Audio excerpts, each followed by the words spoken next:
And I'm sure no one wants that to happen. And with that view, Mr. Chairman, forgive me for, saying what I have said on behalf of the committee. Of course, you can say much more than me. You're more eloquent than me in that issue. Thank you. Thank you, Mr. Mansour.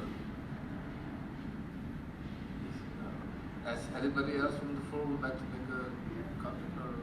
Yes.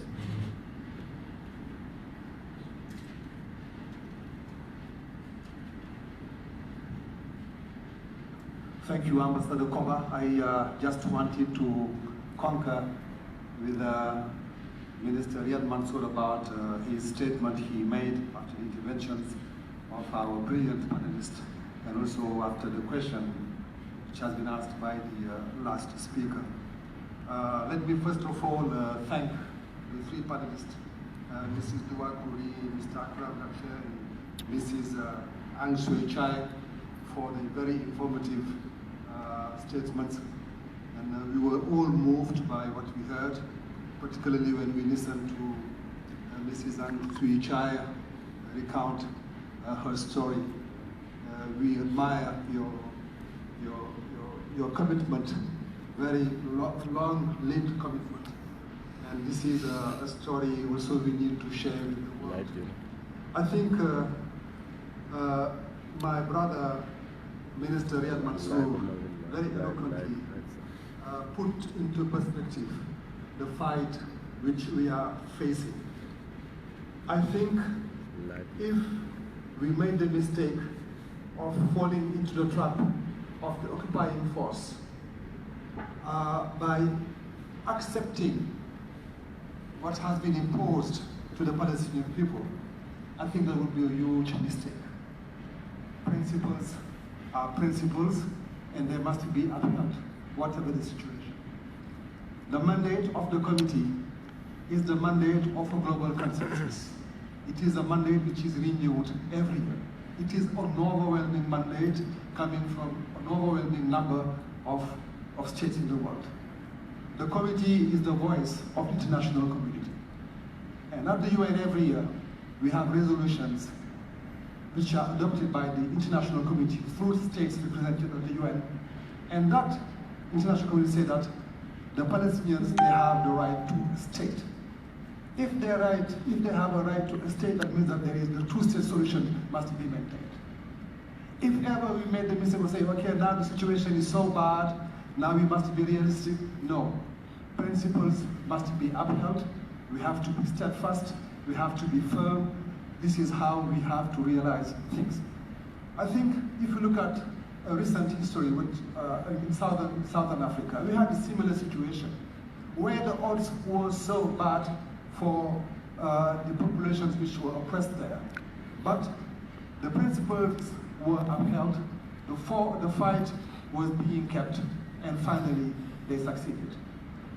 I think we must avoid having the wrong being accepted as being the right, as being the norm.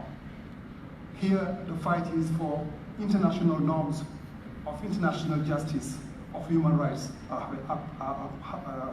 upheld. It's true that even if within occupation, we have to fight so that human rights are preserved, defended, and promoted. But this does not prevent us from having the long-term perspective or the real perspective, which is the freedom of the Palestinian people. So I just wanted to say that I truly support what my brother, the Minister Riyad Mansour, has said, and we must make sure that the cynicism which is now being part of the story of the Palestinians, we must be prepared to defeat it. Everyone knows that the peace plan, or how they call it again, the deal of the century, it is not a deal for peace. It is a deal to steal the Palestinians of their rights, to steal the Palestinians of their right of existence, I would say. So the fights have to continue. This is the money we received from the international community. We must remain steadfast on that. Thank you. Thank you, Ambassador. Yes, ma'am.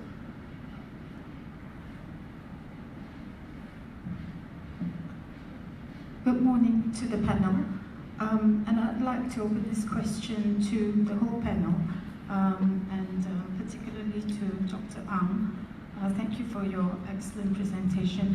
I am Ushakula of the, I am a lawyer with the Bar Council Human Rights Committee and also with Perdana Global Peace Foundation.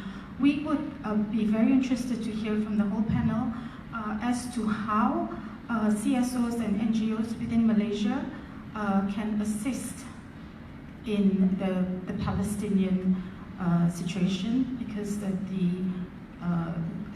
conference is being held here, and I think a lot of us would like to know how we can assist and take it forward. Thank you. Thank you. Yes, sir.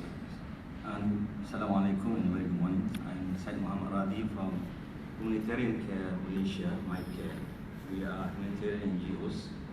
And while we are discussing a lot regarding the mid-term or long-term solutions to the Palestinian problem, and I would like to draw attention, we are know about the dire crisis in Gaza, and we all know what the difficulty of trying to help them due to the embargo restriction to get in. And that's, I believe, there are many civil societies, NGOs out there willing to help, but unfortunately the embargoes, restriction to enter Gaza have stopped much of our works, and those are beyond the civil society or the NGOs that we can do about that, trying to pledge or trying to have the permissions to enter. Obviously through Israel it's almost impossible, but our brothers in Egypt also are not helping much. So on this matter, at least for the immediate one, what the United Nations or even the CSO as a whole can get together at least to break this embargo, so we can at least address immediately whatever the so-called humanitarian crisis that we all acknowledge is happening on daily basis over there. That's all. Thank you. Thank you, sir. If nobody else wants the floor, I would like to discourage Mr. Nasser. Do you have something to say to the audience?